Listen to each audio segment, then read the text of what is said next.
Right, morning. I have the great honor and privilege. My name is Juan Carlos Guerrero. I'm the Caring Cross Generation. I'm the organizer. I have the privilege of introducing a couple of our speakers and introducing the space. But before I do that, I want to hand it over to Alexia Betia Rubio to do a language justice introduction. Over to Alexia Betia Rubio to do a language justice introduction. Hola, buenos días. Muy brevemente, soy Alexia, algunos no me conocen. El espacio va a ser bilingüe en inglés y en español, aunque también queremos reconocer que hay muchos idiomas presentes aquí con todos nosotros. So, hi, good morning everybody. My name is Alexia. A lot of you know me. This space is going to be interpreted between English and Spanish, but I also wanted to recognize the multiple and many other languages that are here in this space with us today. Nada más. Si necesitan el equipo, está ahí en la mesa, se lo pueden poner en el oído cuando lo necesiten, cuando no lo necesiten, que es cuando el idioma que entienden se está hablando aquí, nada más le pueden bajar el volumen. Si les pido que no hablen muy rápido, que hablen fuerte para poder escucharles y que todas las personas puedan acceder a la misma información. So, if you do not feel comfortable in both languages, grab equipment over there. When the language that you can access is being spoken from the front of the room, then you don't need it. But when it isn't, then just put the hand volume on and off. I do ask you that you go at a moderate pace when you are sharing and that you speak loud so I can hear you and everybody here can access the same information. Es importante que sigamos estas pautas para que podamos tener un espacio bilingüe donde todos podemos participar de la misma forma. So it's just important to follow certain guidelines so we can all build a good bilingual, multilingual space where everybody is able to access the same information at the same level. Si tienen algún problema con el equipo, si necesitan el equipo y no lo han agarrado, vayan a la mesa, ahí me van a ver y les puedo ayudar con eso. Siempre estoy muy contenta de poder apoyarles, cualquier cosa nos pueden avisar. So if you have any issues with the equipment or if you have not grabbed equipment yet and you need it, go to the table, I can help you out, and we're happy to be here supporting you all and your level of space.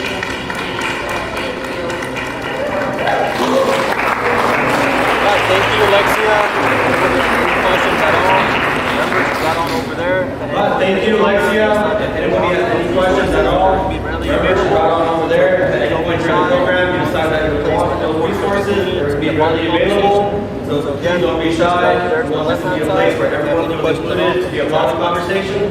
But again, back to the program, left-hand side, Umoja Center. It's a beautiful space.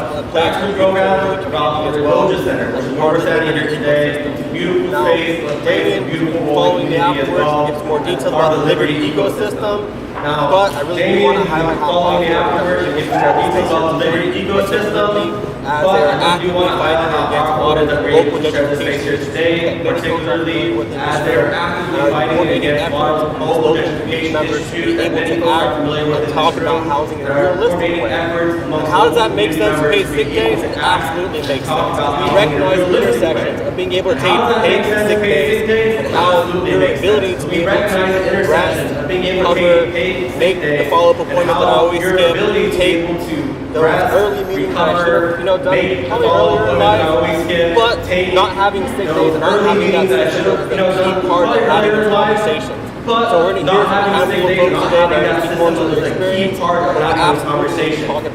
to hear from a handful of folks today that are going to speak more to their experience, but I absolutely talk about paid days and especially when we recognize that paid sick days are usually for those who are in Black, Brown, Spanish-speaking communities, and how those low-wage workers oftentimes only get the state minimum, whereas the higher paid workers always get employers implemented sick days and are more likely to have that access. But that's not fair. Employers implemented sick days are more likely to have that access. Bills are due for everybody. That's not fair. So this bill fundamentally part of having that conversation. So being a great honor to be able to meet Jamie Goodman and talk about the conversation and have it be a great honor to be able to introduce Jamie Goodman to talk more about the work the Liberty Community Ecosystem is doing here alongside the talented other organizations. Good morning. It's a great day to struggle. Welcome to the Umoja Center. This is the headquarters. It's a great day to struggle. Welcome to the Umoja Center. This is the headquarters of the Liberty Ecosystem, which is this combination of organizations focusing on liberating our communities. We are intentionally focused on remaking this extractive, exploitative economy into something that is restorative, reparative, and done in the solidarity economy principles. We know when we focus on gentrification and land acquisition, we are building affordable housing, we are push us out, express us out. But these issues do not operate in a silo. If you're not able to take a paid sick leave, you're less likely to recover. You're more likely to get sicker, require more time to recover. Because just simply staying home without a paid sick leave reduces the amount of money. Just simply staying home without a paid sick leave reduces the amount of money. Yes, that's right. Got my You get excited, I know. You got my energy. Come on. You're jeopardizing your ability, leading potentially to evictions. You're jeopardizing your ability to pay Other problems. leading potentially They to call it eviction. systemic racism. And a systemic response requires addressing the exploitation of our labor, the exploitation of our land, the exploitation of our resources, this exploitation that is intended to keep us in chains. And so the solution requires things like an ecosystem that is focused on collectively working toward, and in our case, specifically focusing on Black community liberation, given this history of racialized systemic oppression. Just as one stat, we know that the California Department of Aging identified 2 million seniors that are likely to age into poverty. In a state that is just at its most liberal, 6% Black, 45% of those anticipate to age into poverty are Black women. And we see that on our streets in the unhoused population, where despite Black people make up just 9% of the, at best, 9% of the LA County population, they make up over 40% of the unhoused population. So we firmly believe that liberating our communities, improving the quality of conditions of all marginalized people requires being intentionally focused on Black folk. And when you lift Black folk, everybody rises.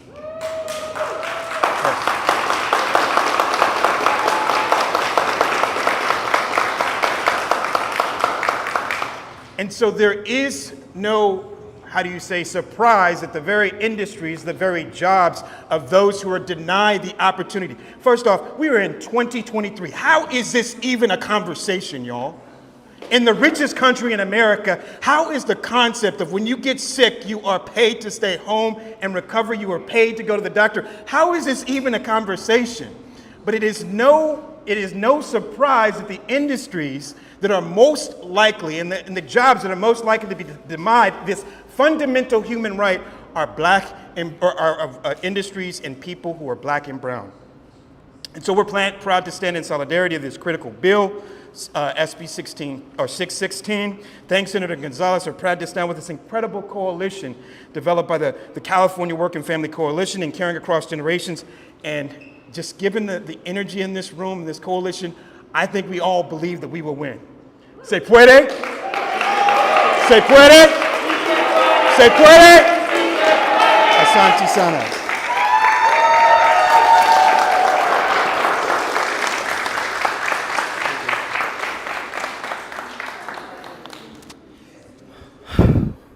Thank you, Damien, for that. It's really important to recognize the space that we're in and the amazing work that the Liberty ecosystem is doing. There is material on the table if you want to learn more about it later on, but I want to move on to our next speaker, the bill author, Senator Leonard Gonzalez, who's from Senate District 33, and just want to say congratulations on making it this far with the legislative process. Let's see it to the end.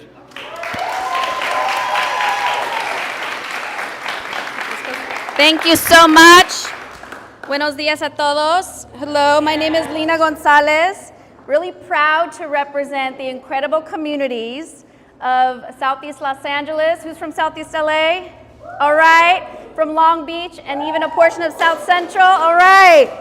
Well, thank you so very much. I am the proud author with many of you of SB 616 to extend paid sick leave from 3 days to 7 days.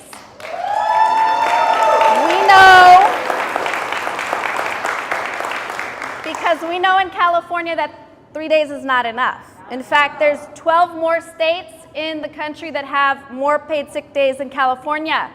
and we're supposed to be the 4th largest economy. It's not fair. So what I want to say first and foremost is thank you to the workforce. Thank you to all of you. Gracias a todos los trabajadores. Thank you. Because like you, I grew up in a very hardworking union household. My father was a truck driver with the Teamsters. I remember back in the day in 2014 when he was fighting for just 3 paid sick days. And he said it was not enough. So he said, mija, 10 more years and we're only at 7. You better fight for 14 next year. And I said, that's right, we are. We're gonna fight. So what I will say is that this goes to the assembly next. We have to make sure that our assembly members know that we mean business. That these companies that are making billions of dollars off our backs, off your backs, that they're making billions of dollars, the managers are taking paid sick leave, guaranteed. The chamber is taking paid sick leave. The ones that are opposing this, guaranteed they are. So the next time somebody tells us, oh, we can't have 7 days paid sick leave, you ask them the last time they took paid sick leave. When did their kids get sick and they can take more than 3 days? When did they have to go ensure that they were off because they had to take care of their kids? I'm sure they took more than 3 days, right? So why isn't it fair that we take more than 3 days? It is fair. 7 days is fair. And we're going to continue to push for even more than 7 days later after this. And we also had a really good example of what this looks like in COVID. The businesses got PPP loans, billions of dollars of PPP loans, and they also had 10 days of paid sick leave, and the sky did not fall down.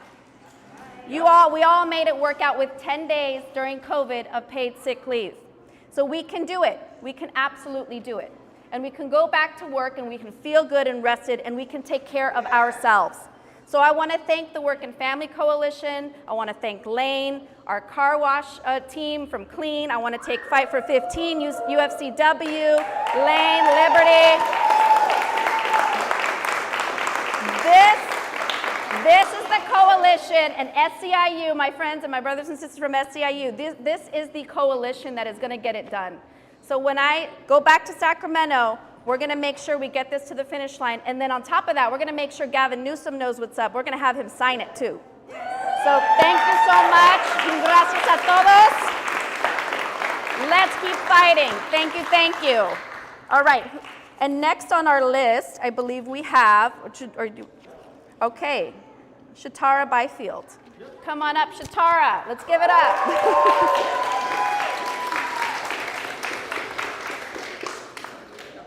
Thank you so much, Senator Gonzalez. As the senator just mentioned, the next step for this bill is to go to the Assembly. And thank God we have a fighter in the Assembly in the form of Majority Leader Isaac Bryan, who is a champion for all working families and believes in paid sick leave.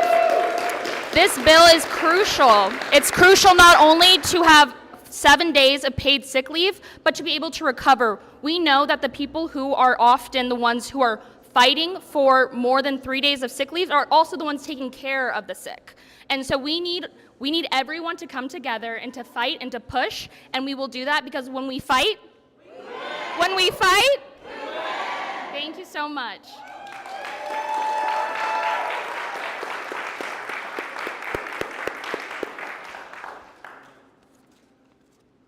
Thank you both so much for taking the time to be out here. It's important that we hear from the electeds, we hear from the author to be able to just paint the path forward and how we can make sure that Gavin Newsom does sign it and recognize that paid sick days, 7 days is the minimum at this point. Let's push for 12 next year.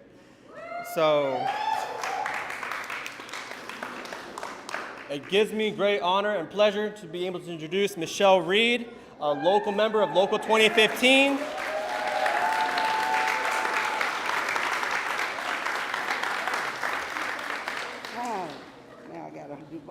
I got you. Don't worry about it. Okay. Greetings, sisters and brothers. My name is Michelle Reed. I am a proud member of SEIU Local 2015. Okay. And I've been a care provider for almost 30 years. I've taken care of consumers who had everything from being blind to cancer. I've been doing doing my work. I normally speak from my heart, so please forgive me. I got my start of caregiving as a young person back when my grandmother would send me over to run errands for disabled neighbors. Then my grandmother got sick and I began taking care of her. And after that, my grandmother got her wings and I fell in love with this job. And by being able to return the love and care that my grandmother had instilled in me, always given me the opportunity of giving dignity and respect for people to live independently in their home. And again, I love my job, but historically speaking, we care providers have not always been valued in the ways that other workers are, like with any other profession, paid sick days or necessities, especially in the light in the pandemic, that when we still dealing with going to work and taking care of the most vulnerable. But with Senate Bill 616 would allow home care providers like me to earn and use 7 paid sick days rather than 3 each year. This is so important to the caregivers field. As a care provider, sick pay helps us to take better care of our recipients, since having to work while sick actually puts them in more jeopardy of risk. Integrating paid sick leave is leading a factor to transmission of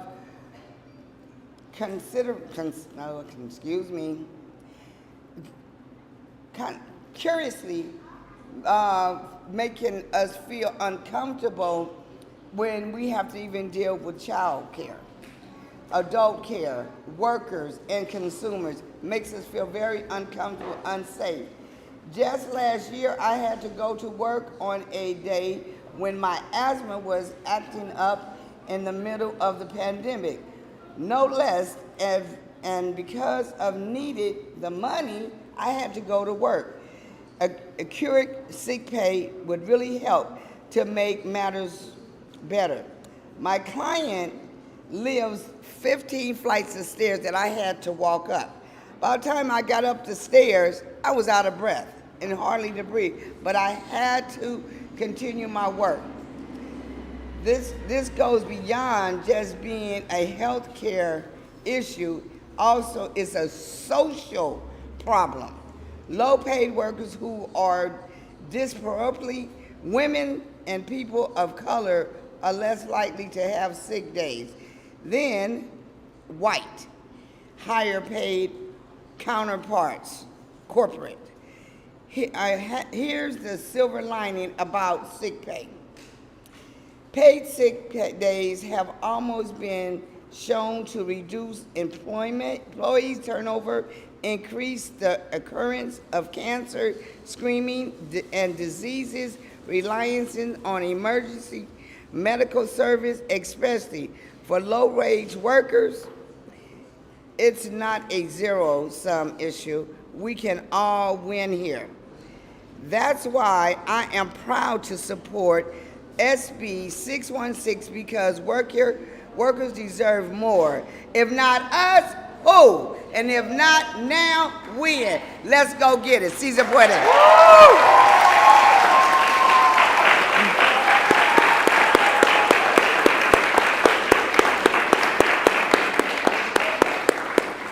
Thank you, Michelle, for highlighting the important work that IHSS workers do in our community. I want to hand it over to Alondra now, who is a retail worker in Los Angeles.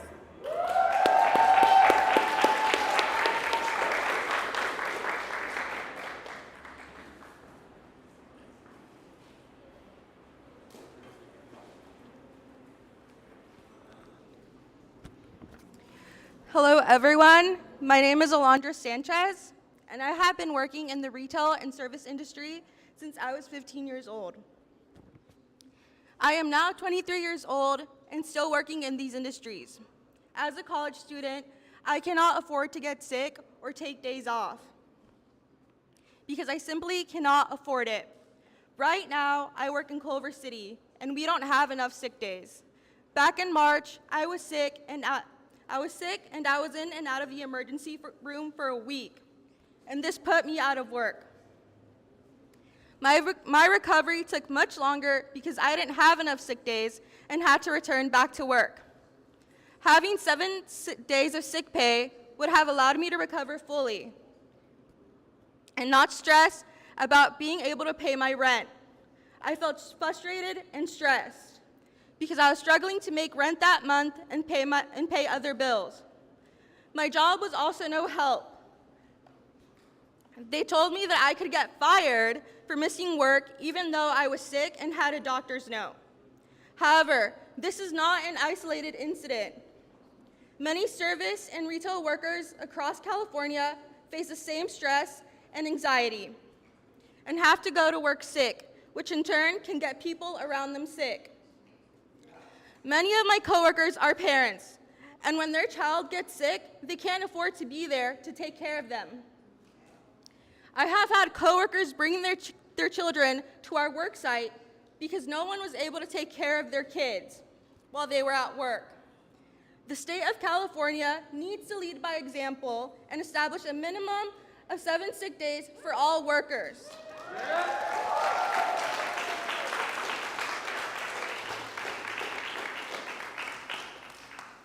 This will not only improve our economy, but also improve public health. Thank you.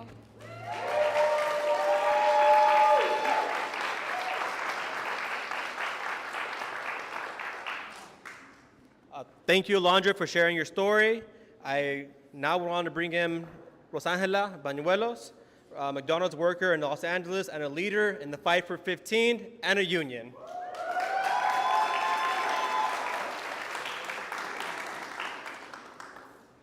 Hola, buenos días a todos. Gracias aquí por estar presentes.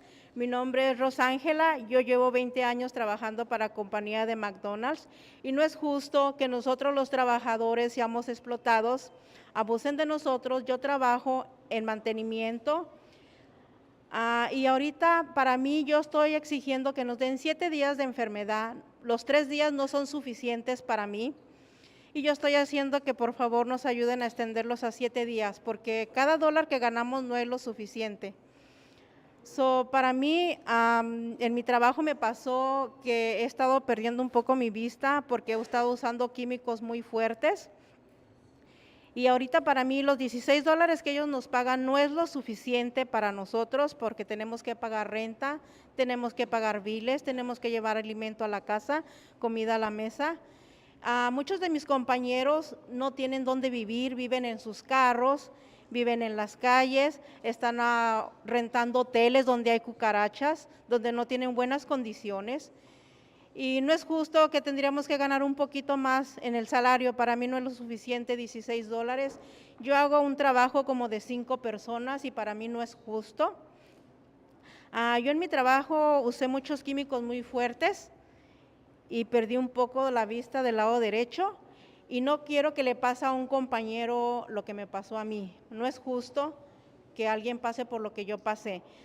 Quiero que sigamos luchando como trabajadores y que nos apoyen a cada uno de nosotros. Cada uno tenemos nuestra historia en nuestro trabajo y para mí es luchar, que sí se puede y lo podemos lograr, y gracias por apoyarme y gracias por escucharme. Gracias por su tiempo a todos aquí. Y sí se puede, compañeros. Tenemos que hablar y expresar todo lo que pasa dentro de las tiendas. Tenemos que ser fuertes y hablar lo que en realidad pasa dentro de las tiendas de la comida rápida. Gracias, sí se puede, compañeros. Tenemos que hablar, basta, no tenemos que quedarnos callados. Tenemos que hablar lo que pasa dentro de las tiendas, no temer temor, que no nos hagan represalias, ser fuertes, así como yo, ser fuertes, hablar y decir lo que pasa dentro de las tiendas para que la gente sepa qué es lo que en realidad pasa dentro de las tiendas. Muchísimas gracias a todos aquí. Gracias.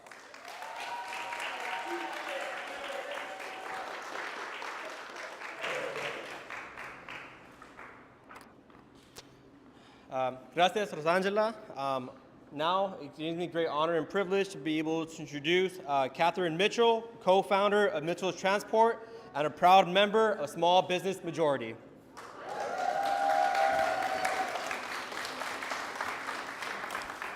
Thank you. So, I was a cheerleader. Can you hear me? Yeah. Okay. I'm Catherine Mitchell, and I'm the founder, as you mentioned, of Mitchell's Transport. And I'm here today standing with you in representation of SB 616. To me, as a small business owner, it is not fair to say that a person only needs 3 days, when in actuality, we know that we get sick and we also have children that we have to take care of. I was an employee. I understand. I sometimes had to neglect my health to be able to ensure that I can put food on the table for my family.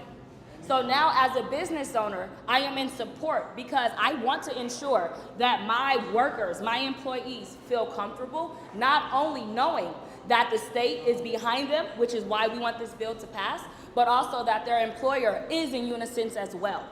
Yes. So what I want to mention, yes, thank you, absolutely. So California legislators at this point is in a position to provide more level playing field. And also, when it comes to paid sick leave, they can be the leaders just like they represent other electrification efforts in California. They can do more and increase this, like you mentioned, to 14 days in the few years to come.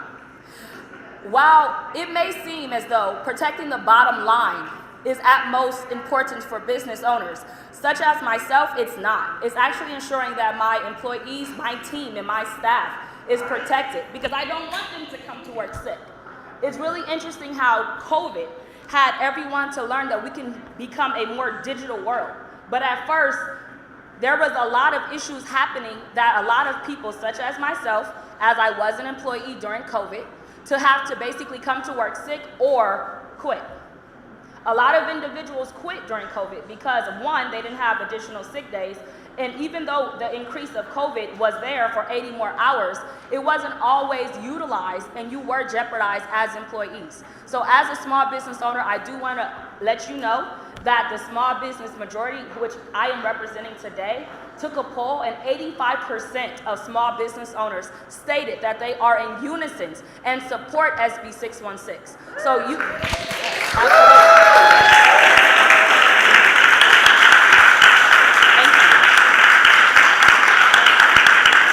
So you are not alone. And do not ever think that small business owners feel the same way that larger corporations do. We understand that our bottom line, as I mentioned, is important, but we value the actual team that we put together because you become like our own family. Just like me, I have 2 businesses that I own and operate. I have 3 children that I also support alongside my husband. My husband and I are in business together. And so that means if I'm sick as a business owner, I can lean on him. But now when you are a single mother, when you are a single father, and you are protecting and supporting your family, who do you lean on if now you have to decide which one to go between? So I am here in support, and I want to let you know that you are not alone, as I mentioned. And thank you very much for your time today. And I would love to learn more how I can support anyone and any other organization that is looking to have an ally in causes such as this.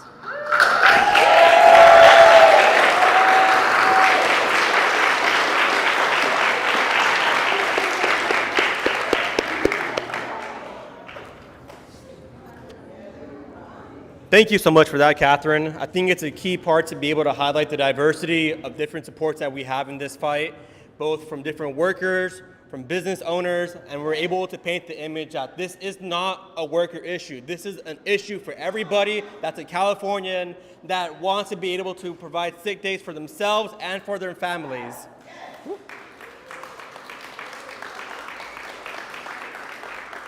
And now I have the honor of introducing Taylor Smith, an unpaid family caregiver in California.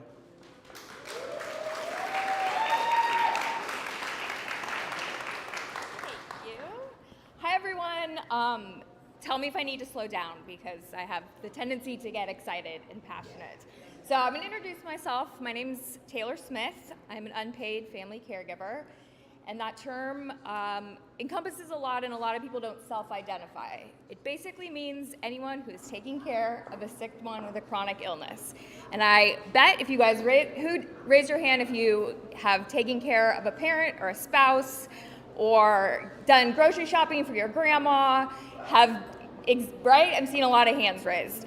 So I worked a series of gig jobs through my 20s and 30s. And I'm now finally in a stable position in my career where I have a salary. However, I only have 3 paid sick days. And I'm finding myself taking care of my mom, who has leukemia, as well as my dad, but more on that in a second. So, and as anyone who's attended a doctor's appointment with a loved one, right? We live in the shadows. No one asks us how we're doing. No one asks about our health. And when I'm with my mom, I'm either carrying her purse, getting her water, searching somewhere for a wheelchair, trying to get out of the way in those tiny exam rooms, and more often than I should be advocating for her health, including having them give her hydration, checking her blood pressure, making sure her medications don't interact with each other, follow-up appointments. Please check her lungs because she's been coughing a lot and she might have congestive heart failure. So 40% of adults are caregiving, and that's a statistic that they put out there, but by the show of hands in this room, I know that's a much bigger number. And 2 out of 3 of those caregivers are women. And we provide millions, if not billions, of unpaid care each year. It is late July, and I've already used my 3 paid sick days. It happened in the first week of March. And I did not take those sick days for myself. I took them so that I could take my mom to the hospital or be with her at her bedside. Now let's talk about my dad. He is a phenomenal person, incredibly smart, disciplined, motivated. He is my mom's primary caregiver of record. This is because he reads everything, he learns about the drug treatments and the protocols and the medication, and he is there for her. Unfortunately, most of these ideas that the doctors have come up with have almost killed her. So for the last 2 years, we have been on a roller coaster of highs and lows, and my mom has been in and out of the hospital for 2 years. Her longest stay was 6 weeks. Recently, we waited 36 hours in the emergency room to get her a bed and treatment. So that's 36 hours that I can't do any work, I can't be at work, my dad can't either. Plus the stress of wondering or not your loved one is going to pass in front of you. That morning, as the sun was rising, my dad said to me, "Your mother is going to kill me." And it was not a cute phrase used for a transgression that she did. He literally meant that taking care of her was going to kill her. 63% of caregivers die before their loved one that they're taking care of. This is because caregiving can take 10 years off of your life. I promise I'm getting to SB 616. Why? Stress, lack of sleep, isolation, depression, compromised immune systems, chronic health conditions that are neglected when taking care of someone you love. Caregivers are often so busy with work and caregiving that they neglect their own health. They don't go to doctor's appointments, as Juan followed up, they don't do the follow-up appointment, they don't eat well, and social isolation is also a very big one too. So for the last 2 years, my family and I have been in a bubble, which means I have no social life. Yes, yeah. This is why caregivers need to be protected. Just last week, I hit a wall. I was so burnt out that I began to disappear from myself. Compassion fatigue is a very serious and very common thing among unpaid family caregivers. And it means that you have no more empathy for your loved one or yourself. You just don't care anymore. I'm a professional in the nonprofit industry, and my job is to provide services for caregivers like me. But I found that I was so burnt out that I could no longer do my job. I could no longer serve the people that I committed myself to serve. So in order to get better, I had to take additional days off, actual sick days, where I was actually sick, to recover from caregiving. And now I will be finding ways to make money in order to pay my rent. Thank you.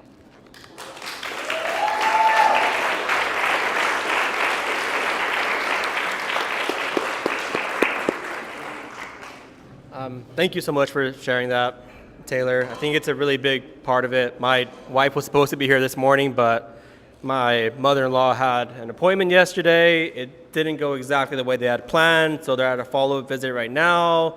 So it's hard because that's 2 days right there that she had to take off. That was for just her mom, and let alone herself, let alone the rest of the year. And these are just hard conversations to be having. You don't expect someone to have a bad reaction to a doctor's appointment, and you can't expect these things. So being able to have 7 days is the minimum of what we should be able to expect, let alone for others around us. So on the same note, I really want to continue this and hand it over to Jose Iscal, a car wash worker from Los Angeles.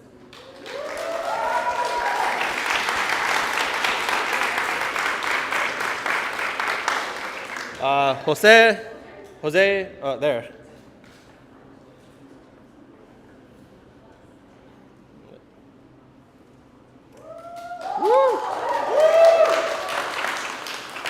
Muy buenos días, soy José Iscal y trabajo en car wash por 10 años y necesitamos los 7 días para... Soy diabético y cuando yo pido los días de enfermedad nunca me lo dan en car wash. Y de verdad sí lo necesito porque siempre voy al doctor y lo necesito eso porque siempre que yo lo pido el empleador nunca me lo da. Y de verdad sí lo necesito los 7 días. Por 3 días son poco pues y seguimos luchando por eso. Ojalá que sí se puede.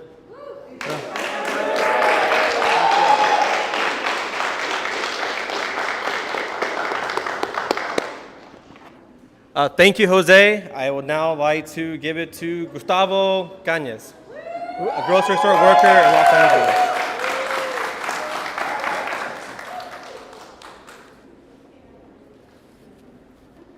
Good morning, everyone. I am Gustavo Cañas. I'm Gustavo Cañas. Can you guys hear me? Yeah. I work stocking groceries at Vaughn's grocery store in Los Angeles, and I'm a proud UFCW 770 member.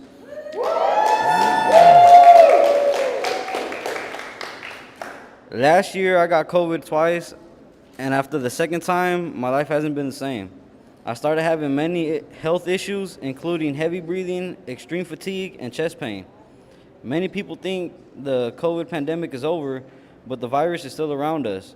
To me, the worst part is that many workers who got reinfected, like myself, are now experiencing other health issues caused by the virus. Even though I work in the city of Los Angeles, where my fellow union members fought to pass an ordinance that requires employers to provide 6 paid sick days, even those 6 days are not enough for workers. In fact, because of my long COVID, I get sick more often than before, so I need to see a doctor frequently. At this point, I have used all my 6 city mandated paid sick days in addition to my union negotiated paid sick time for this whole year. I have a family to provide for, and I cannot afford to miss a day of work if I am not going to be paid. So I have no choice other than going to work when I am sick. This is the reason why I'm here today, to urge California Assembly members to pass SB 616 to ensure that California workers do not have to choose between our health or paying our bills. Thank you.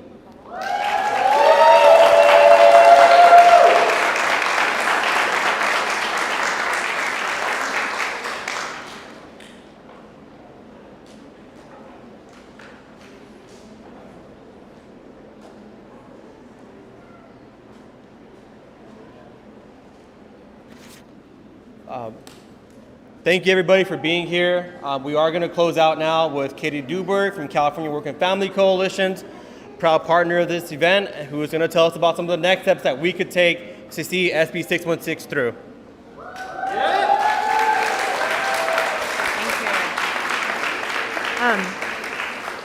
Thank you, Juan, and everyone for being here. I am so moved by what's been shared.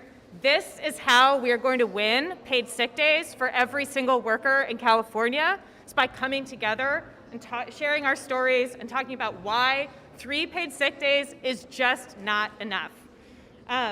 Thank you to all of the incredible speakers. Thank you to the organizations who came together to plan this event. Thank you to Senator Gonzalez for being here and Assemblymember Isaac Bryan's office for being here. Thank you to Alexia for interpreting. And most of all, thank you to all of you. So, what we want to do right now is take a group photo outside of this incredibly powerful group of people. And if you want to take action, there are so many ways that you can take action and be with us in this campaign. We need to get out there. We need to talk to our friends. We need to talk to our coworkers. We need to talk to our neighbors. And we need to talk to our legislators and make sure they understand that we know that 3 paid sick days is not enough, and we need 7 days, not tomorrow, not next year, but right now.